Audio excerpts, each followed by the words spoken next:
Inilah yang harus saudara latih dalam kehidupan sehari-hari saudara. Dalam segala hal, dalam segala peristiwa, dalam segala pekerjaan yang akan engkau kerjakan, apapun yang kau mau lakukan, belajarlah minta petunjuk Tuhan, apa yang harus engkau lakukan, apa yang harus engkau kerjakan, sampai engkau terima firman daripada Tuhan, baru engkau bergerak.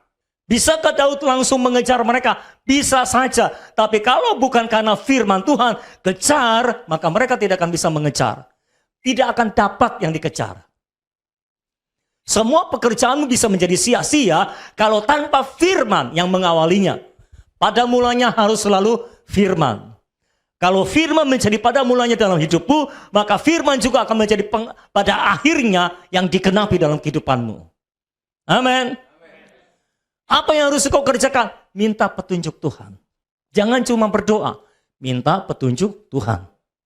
Minta petunjuk itu artinya sampai engkau menerimanya. Kalau belum terima ya jangan jalan. Ini memang perlu sabar. Karena sering kali kita maunya gerak. Udahlah Tuhan kelamaan. Akhirnya kita gerak sendiri dan tidak dapat apa-apa. Kegagalan demi kegagalan yang dilakukan oleh orang Kristen seringkali karena mereka tidak meminta petunjuk Tuhan.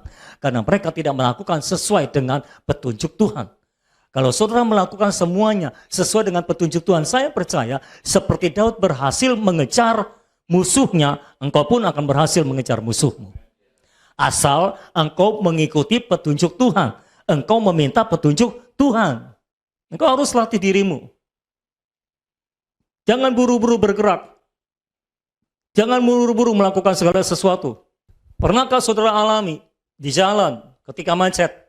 Saudara menghadapi jalan yang macet, jangan buru-buru cari jalan lain.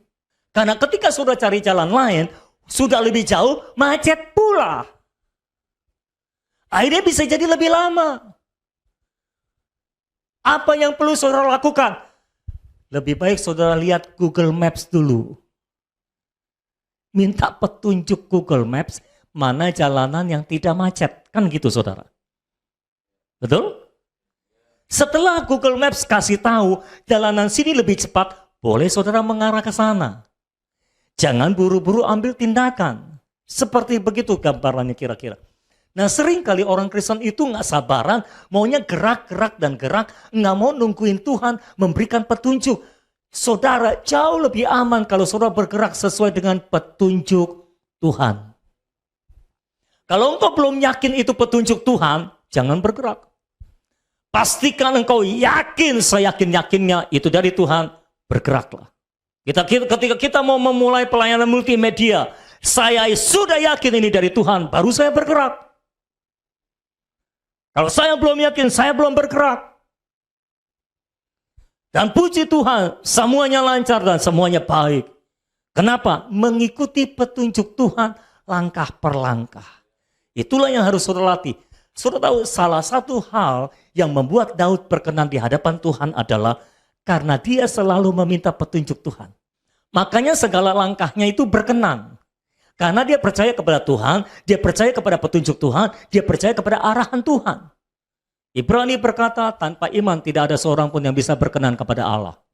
Kalau engkau melakukan sesuatu yang tidak didasarkan pada kepercayaan terhadap firman, yaitu iman, itulah iman, maka engkau tidak diperkenan oleh Tuhan. Apa yang engkau lakukan tidak diperkenan oleh Tuhan, tidak disertai oleh Tuhan. Mengapa Daud selalu berperang dan menang? Alkitab mencatat, karena kemanapun Daud pergi, Daud itu disertai oleh Tuhan. Mengapa dia disertai oleh Tuhan? Dia diperkenan oleh Tuhan. Mengapa dia diperkenan oleh Tuhan? Tuhan melihat iman di dalam hatinya Daud. Salah satu kekhawatiran Yesus adalah, ketika aku datang kembali, adakah aku dapati iman di bumi ini? Dan saudara harus menjawab kekhawatiran Yesus dengan jawaban, pasti ada Tuhan. Minimal dalam hatiku ada iman. Amin. Minimal dalam hatiku ada iman. Datang Tuhan. Kalau engkau datang pasti ada iman. Minimal dalam diriku ada iman. Dalam diri orang lain aku tidak bisa memastikan. Tapi sebagai pemimpin saya harus memastikan dalam dirimu ada iman. Dalam dirimu ada iman. Yang perlu saudara latih dalam hidup saudara adalah minta petunjuk Tuhan untuk segala sesuatu. Kalau saudara menghadapi jalan buntu, ayo minta petunjuk Tuhan. Jangan buru-buru lakukan sesuatu. Percayalah, kalau saudara lakukan sesuatu tanpa petunjuk Tuhan, cuma boros-borosin duit. Saudara mau mulai usaha baru, coba ini, coba itu, coba ini, coba itu. Kok coba-coba terus? Saya nggak menyalahkan kalau saudara mencoba-coba. Memang by eksperimen apa-apa juga, tapi pastikan eksperimennya itu sesuai dengan petunjuk Tuhan. Karena kalau eksperimennya sesuai dengan petunjuk Tuhan, itu meminimalisir resiko. Jangan sampai saudara lakukan segala sesuatu, uang sudah habis banyak tapi tidak ada hasil. Itu resiko besar. Tapi kalau saudara mengikuti petunjuk Tuhan, resikonya sangat kecil. Atau kalau saya boleh bilang, resiko gagalnya sangat kecil. Tapi tingkat keberhasilannya luar biasa tinggi.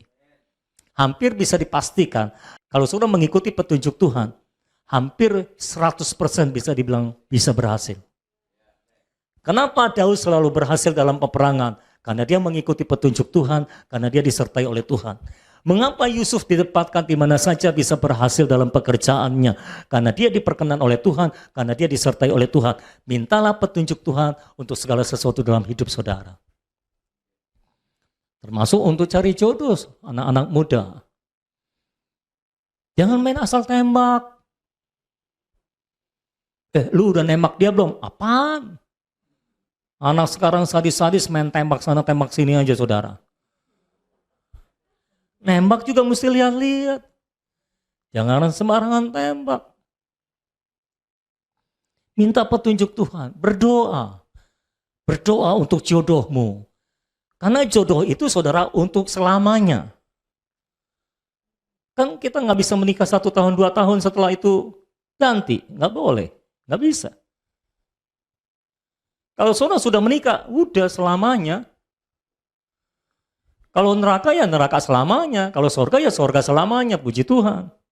Kalau saudara tidak meminta petunjuk Tuhan, tidak bawa dalam doa mengenai jodoh saudara, maaf, resiko tidak ditanggung. Tapi kalau saudara meminta petunjuk Tuhan, itu meminimalisir resiko. Sangat-sangat meminimalisir resiko.